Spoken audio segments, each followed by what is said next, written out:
In Austin, during the last session, state lawmakers approved 2 bills designed to increase homestead exemptions for Texas property owners. In San Angelo, the legislation comes just as voters have approved a $397 million school bond, which could affect local taxes. Haley Hinojosa has the story. Property tax relief could be on the way for some homeowners. Senate Bills 4 and 32, passed by Texas lawmakers, are designed to cut costs for homeowners all across the state. Senate Bill 4 is to increase the homestead exemption that a person qualifies for a property that they own and occupy.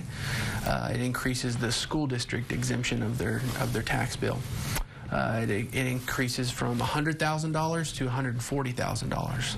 On top of that, if you have an over 65 or disabled person exemption, in prior years that has been $10,000, and it will be increased to $60,000. The homestead exemption is a tax break that reduces how much of your home's value is taxed. For many, that can mean several $100s a year in savings. But San Angelo voters recently approved a new $397 million bond for SAISD, which increases the school district's tax rate for those with homes in the district. Entities that have had bonds pass,